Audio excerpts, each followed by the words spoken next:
9월 2학기를 시작하면서 계속해서 그런 마음을 가집니다. 어떻게 하면 좀 힘을 얻을 수 있을까?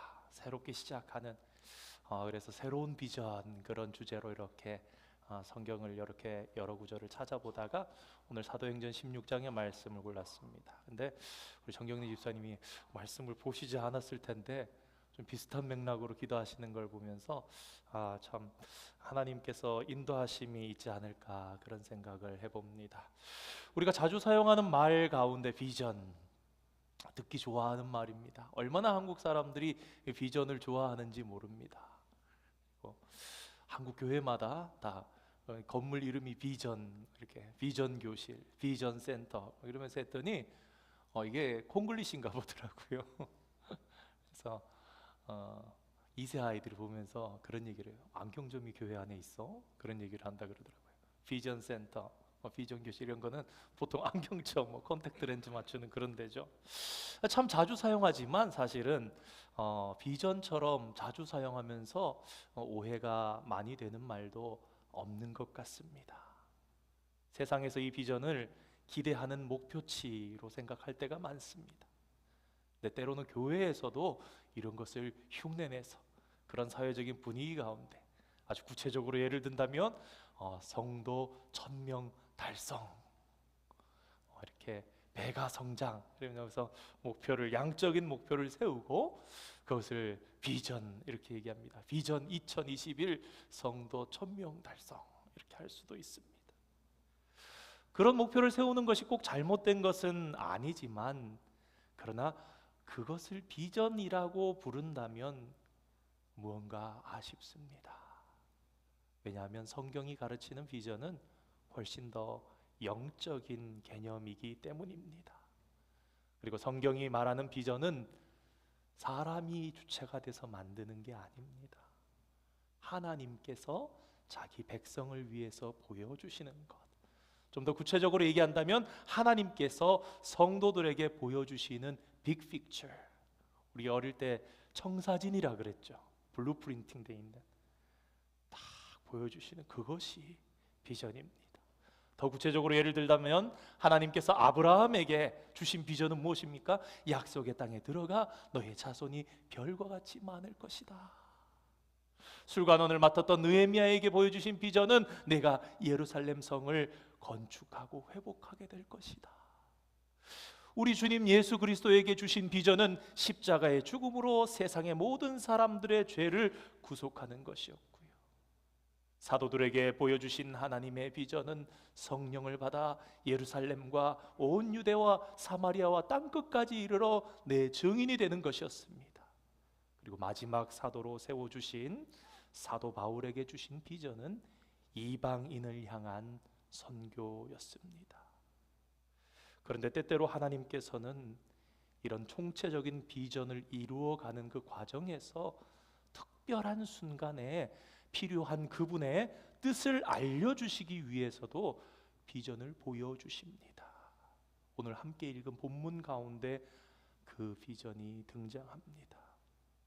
하나님께서는 왜, 어느 때에, 또 어떠한 방법으로 비전을 보여주시는지에 대해서 잠시 말씀을 나누면서 그 원리를 알고 우리의 삶 속에서도 하나님의 비전을 발견하면서 새로운 비전을 붙잡고 나갈 수 있는 저와 여러분 되기를 원합니다. 지금까지 하던 일이 잘 안 될 때, 그때의 하나님의 비전, 하나님의 인도하심이 필요합니다. 바울은 지금까지 복음 전하는 과정에서 많은 열매를 맺었습니다.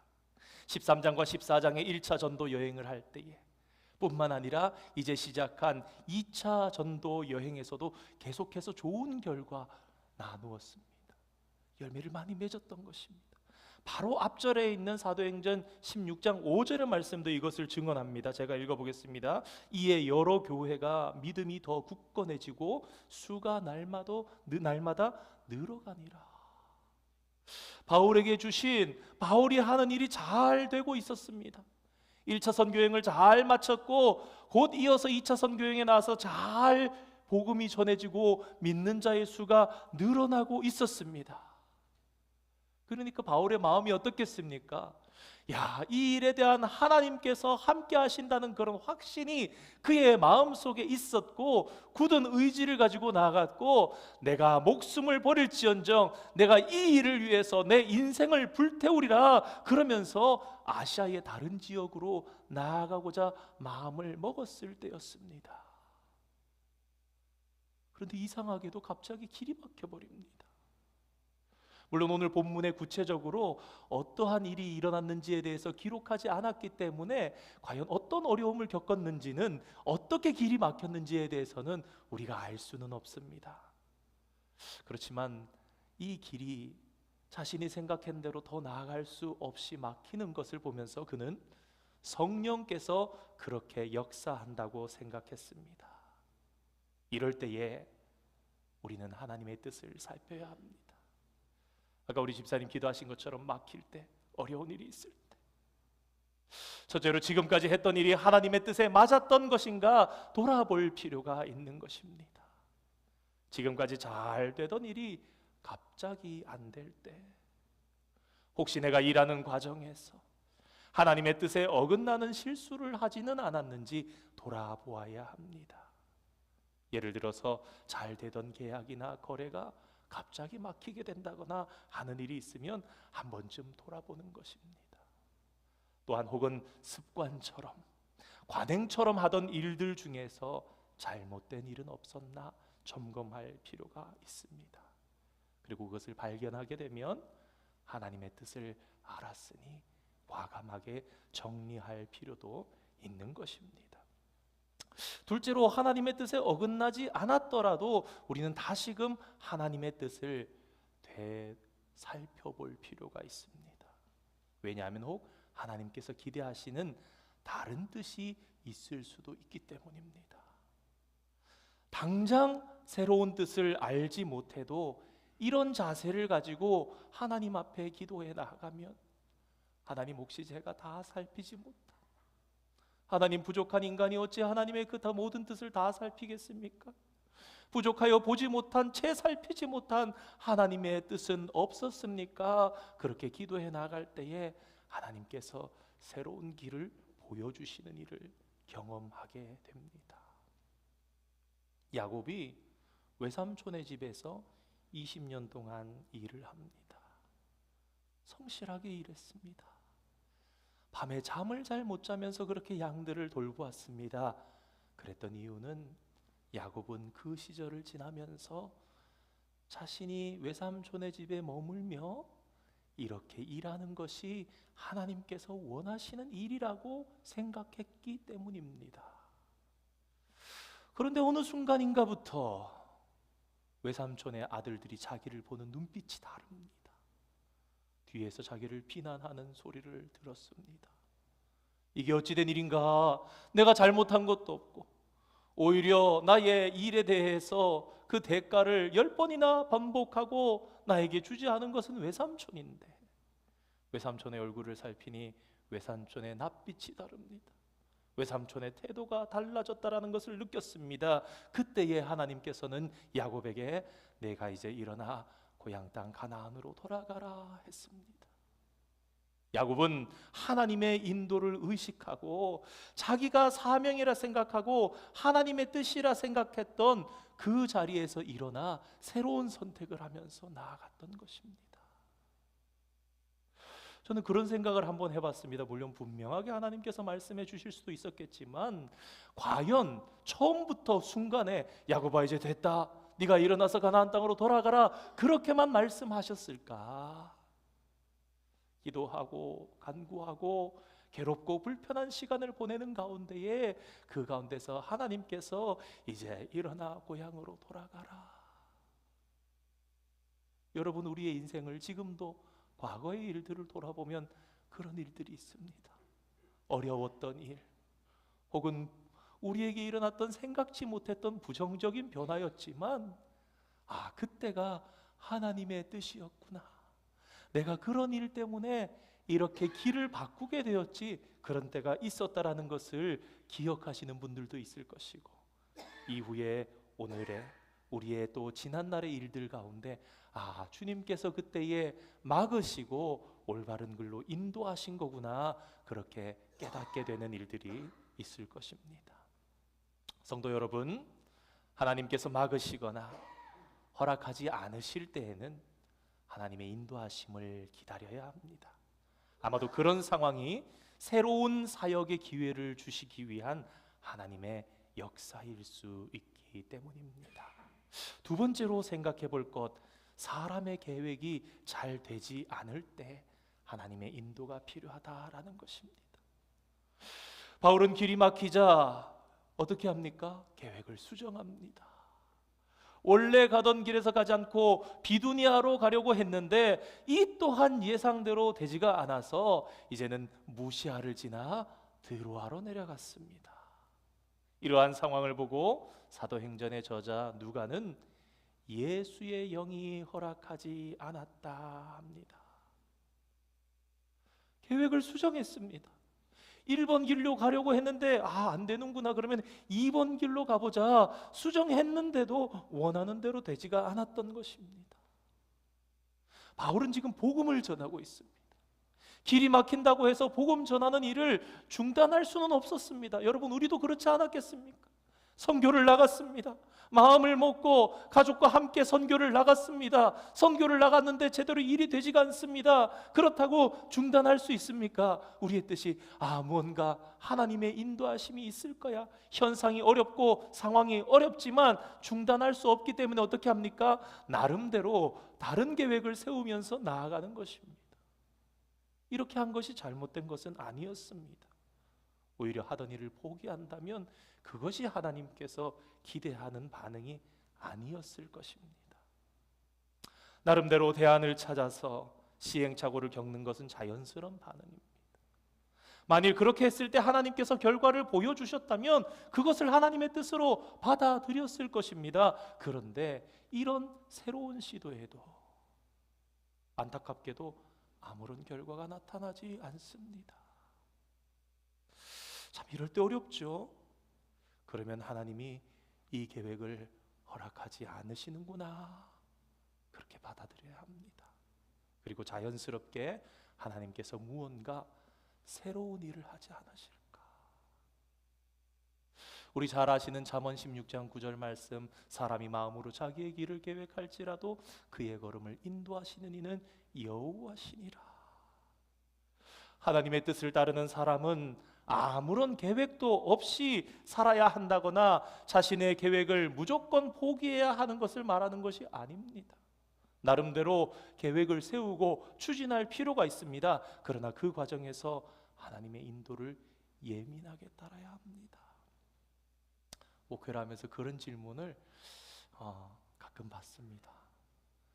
목사님, 기도해 봤는데요, 하나님이 대답이 없으세요. 하나님, 제가 이 일을 하는 것이 맞겠습니까? 하나님, 제가 이 직장을 그만두고 새로운 일을 찾아봐야 되는 것이 맞겠습니까? 하나님, 제가 이런 일에 투자를 해봐야 되겠는데 하나님, 이 일이 맞겠습니까? 잘 될 것 같은데 하나님, 과연 이 일이 하나님께서 원하시는 것입니까? 신앙이 있으신 분이에요. 묻고 행하는 분입니다. 그런데 열흘을 기도해도, 한 달을 기도해도, 몇 달을 기도해도 하나님께서 응답해 주지 않으신대요. 그럴 때 여러분이 목회자라면 무엇이라고 조언하시겠습니까? 언제 한번 북한에서 탈출하신 군인 때 6.25 때 포로돼 가셨다가 90몇 년경에 한 40여 년 만에 탈출하신 그 군인이 계셨어요. 간증하러 다니시는데 그분이 열심히 기도했대요. 열심히 기도했는데 하나님이 딱 나타나서 그래, 됐다, 네가 이제 남한으로 내려가거라, 지금이야 라든가 이런 얘기를 안 해주시더래요. 어느 순간 딱 결단하고 마음을 먹고 하나님이 함께 해주신다는 생각을 가지고 일어나 행동을 했답니다. 여러분, 그렇지 않습니까? 우리가 기도했으면 때로 하나님께서 말씀해 주시기보다 행할 때에 그 길을 인도해 주기도 하시는 거예요. 우리 기도하는 가운데는 좀 더 담대히 나가는 것입니다. 하나님, 제가 걷습니다. 제가 다 나가봅니다. 저 넘어지지 않게 붙잡아 주세요. 그러면서 내디뎌 보는 겁니다. 두려워만 하고 있는 것이 아니라 기도했으니 하나님 도와주실 거야. 그러면서 한 걸음 한 걸음. 오늘 본문에서처럼 일이 계획대로 잘 안 될 때에 우리는 때때로 쉽게 포기하고 싶은 유혹도 받게 됩니다. 성경이 그런 예가 많이 있죠. 예를 든다면 애굽에서 막 탈출해 나온 이스라엘 백성들, 온갖 보물들을 다 가지고 목걸이 달라, 팔찌 달라, 달라는 대로 나라가 망할까 봐 다 주니까 가지고 나오는데 얼마 가지 않아서 뒤에 애굽의 병사들이 쫓아옵니다. 말발굽 소리가 나기를 시작합니다. 그런데 앞을 보니까 모세가 어디를 향해서 나갑니까? 홍해 바다를 향해서 나갑니다. 뒤에는 애국 군대가 있습니다. 앞에는 모세가 인도하고 있다 하지만 앞만 봐도 바다밖에 보이지 않는데, 그러자 모세를 원망합니다. 여러분 한번 생각해 보시기 바랍니다. 자기의 생각대로 되지 않자 뭐라고 생각합니까? 하나님 뜻이 아니구나. 이스라엘 백성들이 모세를 따라 나아갈 때는 하나님 뜻이라고 생각하고 나아갔어요. 그런데 상황이 자신들의 계획대로, 자신들의 생각대로 안 되니까 하나님 뜻이 아니라고 그냥 생각을 해버리는 것입니다. 그 한 번만이 아니라 그 이후로도 계속해서 이스라엘 백성들이 애굽으로 돌아가자, 애굽으로 돌아가자 했던 것을 기억하실 것입니다. 바로 이러한 모습이 일이 제대로 되지 않을 때 쉽게 포기하는 모습입니다. 그러나 성경은 말합니다. 하나님의 사람은 그래서는 안 된다라고 말입니다. 계획대로 안 되는 것을 통해서 하나님의 다른 뜻이 있지 않을까를 기대하는 것입니다. 오늘 아시아로 가라고 애를 써봅니다. 장소를 바꿔보면서 애를 씁니다. 그러나 바울은 포기하지 않습니다. 하나님의 다른 어떠한 뜻이 있지 않을까 기대하면서, 간구하면서, 놓친 것이 있나, 잘못한 것이 있나 계속해서. 그런데 반대로요, 계획이 잘 안 이루어져도 의지가 아주 강력하신 분들이 계십니다. 그래서 마치 탱크처럼 자신의 생각이 틀리지 않았다고 어려움은 당연히 있는 거야 이러면서 밀어붙이는 경우도 있는데, 그런데 이러한 때에는 또 하나님의 뜻에 민감하지 않다면 하나님을 무시하는 그런 실수를 할 수 있다는 것도 우리는 기억해야 합니다. 이럴 때 내가 생각하지 못한 하나님의 뜻이 있지 않을까 생각하면서 어디까지 가야 하느냐? 나를 부인하는 데까지. 내가 잘못됐을 수 있잖아. 지난 30년, 40년을 계속해서 불굴의 의지로 살아오고 꺾이지 않았다 할지라도, 그러나 이제 내가 주님 앞에서 살아간다면 나 자신도 부인해 보는 겁니다. 하나님, 제가 이렇게 살아왔는데 야곱처럼, 하나님 만나기 전에 야곱처럼 자기 손 의지하면서, 자기 머리 의지하면서 속이는 자로 살아왔던 것은 아닙니까? 부정하면서 하나님 앞에 또 간구하면서 자신을 부인하면서 나갈 때 하나님께서 그런 사람에게 새로운 비전을 보여주십니다. 지금까지 잘해오던 일들이 자꾸 막히고 나름대로 수정해 놓았던 그런 계획들도 막힐 때에 바울은 정말 답답했을 것입니다. 성경이 그런 것까지 다 기록해 놨다면 오늘날 저희들이 성경책을 들고 가는 게 얼마나 불편했겠습니까? 우리가 쉽게 추측만 해봐도 바울이 얼마나 기도했겠습니까? 하나님, 빨리 복음이 전해져야 되는데요. 빨리 제가 스페인까지 가야 되는데요. 도대체 하나님 제게 무엇을 원하십니까? 그렇게 기도했을 때에 하나님께서는 바울에게 새로운 뜻을 보여주십니다. 환상을 통해서 하나님의 뜻, 다시 말해서 비전을, 빅픽처를, 하나님의 빅픽처를, 하나님의 청사진을 보여주셨던 것. 그것은 마게도냐 사람이 손짓하는 모습이었습니다. 여러분 이런 상상해 보셨습니까? 우리는 너무나 그렇지, 그래서 드로아에서 마게도냐로 넘어갔지, 그렇게 생각하지만요, 사실 바울이 봤던 이 마게도냐 사람, 저는 이런 상상을 한번 해봅니다. 바울이 정신이 번쩍 났을지 모르겠다고. 아니, 유럽 사람이잖아. 여러분 한번 생각해 보십시오. 지금까지 사도 바울은요, 아시아에만 복음을 전해야 한다고 생각했습니다. 그런데 생각지도 않았던 곳에서 부르심이 생긴 거예요. 이것이 바로 하나님께서 바울에게 보여주신 비전입니다. 이 비전을 본 바울은, 그리고 그의 일행은 하나님의 뜻이 어디에 있는지를 깨닫고, 유럽을 향한 하나님의 마음이 있구나 생각하고 그것을 응답으로 여기고 마게도냐로 건너갔던 겁니다. 여러분, 이것이 세계의 기독교의 선교의 역사에 있어서 얼마나 큰 변환점입니까? 선교의 방향 자체가 바뀌어지는 순간이었습니다. 세계의 선교의 역사에서 가장 꼭 기억돼야 할 가장 중요한 전환점. 그런데 여러분, 한번 생각해 보세요. 하나님께서는 원래부터 유럽 선교에 대한 계획을 가지고 계셨던 거예요. 세계는 로마로, 로마는 세계로 통하던, 모든 길이 통하던 그 시대, 팍스 로마나 로마의 평화가 200년간 5대 근원주 5명의 덕스러운 군주들이 잘 세계를 다스리던 편만한 그때에 복음이 로마로 들어가서 로마를 복음으로 정복해서 세계로 뻗어가는 그러한 복음에 대한 빅픽처, 하나님은 숲을 보고 계셨던 거예요. 그런데 바울은 아직 그 숲을 보지 못한 것이죠. 눈앞에 보이는 나무를 보면서 나갔는데 하나님께서는 바울도 알지 못하게 숲을 보고 다시금 전환하여 나갈 수 있게 하셨던 것입니다. 어쩌면 바울은요, 처음에 마게도냐로 건너가면서 긴가민가하는 마음이 있었을 수도 있을 것 같습니다. 여러분, 우리가 이런저런 모양으로 이런저런 다 세대가 다를 때에 미국 땅을 밟았습니다.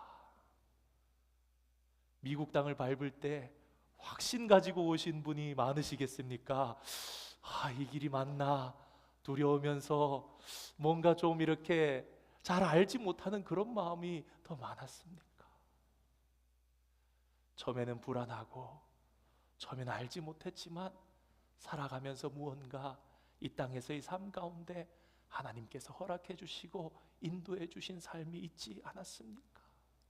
바울도 마찬가지였습니다. 처음에 마게도냐로 건너갈 때는 긴가민가 하는 마음이 있었을지도 모르지만, 환상은 보았지만, 그러나 하나님께서 인도하십니다. 빌립보에서 루디아를 만나게 하시고, 감옥에 억울하게 갇혔지만 간수의 구원을 목격하게 하시고, 함께 빌립보 교회를 세우면서 비로소 하나님께서 보여주신 비전이 실현되어 가는구나라는 것을 깨달을 수 있었고, 사도 바울이 힘을 다해서 일루리곤과 여러 지역에 복음을 편만하게 전하면서 나아갔습니다. 그래서 어떤 분은 이렇게 얘기합니다. 아마도 사도 바울의 인생 가운데 다메섹에서 예수님을 햇빛보다 더 빛나는 빛으로 만난 것, 그 사건 빼놓고 그 다음으로 꼽는 가장 최고의 순간, 기억 남는 삶의 순간이 언제냐라고 물어본다면 아마도 이때가 아닐까. 밤의 환상 가운데에 마게도냐 사람 하나가 손짓하여 얘기하되 건너와 우리를 도우라. 베드로의 환상도 비슷한 성격이라 말씀드릴 수 있을 것 같습니다. 처음에 그는 유대인만 구원받는 줄 알았습니다. 이 사도 베드로만의 잘못이 아니었습니다. 그땐 다 그랬어요. 이방인들이 구원받는다는 것은 상상도 못했습니다. 그런데 이러한 베드로의 영적인 무지함을 하나님께서는 비전을 통해 깨우쳐 주십니다. 구약의 율법에서 레위기 11장에서 먹지 말라 말씀하신 그런 더럽고 가증하다 생각하는 그런 물건만 점심시간 때에 기도하던 가운데 가득히 펼쳐졌을 때 먹으라 했을 때 얼마나 당황스러웠겠습니까? 베드로가 이 모든 것을 깨닫지 못했지만 도대체 하나님께서 왜 이러시는 것일까 싶었지만, 그러나 나중에 고넬료의 집에 가서 이방인에게도 하나님의 성령이 내리는 것을 보고서야 이 비전의 의미를 바로 알게 되었습니다. 지금 우리에게도 하나님께서 새로운 뜻을 보여주시기 위해서 얼마든지 비전을 보여주실 수 있습니다. 그 비전을 보여주시는 것은 무언가 잘 되고 있을 때, 아니 오히려 어떤 일이 턱턱 막힐 때, 어려움을 만났을 때, 무언가 내 생업이나 무언가 내 가정에 큰 변화가 있었을 때, 혹은 환상을 통해서, 혹은 초자연적인 경험을 통해서도 주어지지만 때로는 어떤 사람과의 만남을 통해서, 어떤 우연한 사건을 통해서, 어떤 사고를 통해서 우리에게 주어지기도 하는 것입니다. 사랑하는 성도 여러분, 혹시 막히는 일이 있으십니까? 잘 되어가던 일이 계획대로 잘 되지 않고 있습니까? 전혀 새로운 환경 가운데서 일해야 하는 변화 가운데 있습니까? 바로 그러한 때에 오늘 사도 바울이 기도했던 것처럼 하나님의 뜻을 다시금 깊이 되돌아보고 점검해보는 저와 여러분이 되기를 원합니다. 분명한 것은 하나님께서는 자기 백성을 위해서 당신의 뜻을 보여주신다는 거예요. 하나님은 더 보여주고 더 공유하고 싶어 하세요. 내가 너를 위해서 준비한 은비한 신비한 선물들이, 미래가, 비전이 얼마나 많은지 아느냐? 새롭게 보여주시는 비전에 우리가 민감하게 반응하면서 구체적으로 결단하면서 나갈 때에 하나님께서는 하나님의 역사를 우리를 통해서 이끌어 나가시는 것입니다. 오늘 예배하는 모든 성도님들이 하나님께서 보여주시는 새로운 비전을 보시기를 소망하시고 함께 하나님의 나라를 이루어가는 그런 축복 누리시기를 주님의 이름으로 축원드립니다. 우리 같이 찬양하고 기도하기 원합니다. 우리 앞에 찬양했던 것 중에 우리 주님과 같이 내 마음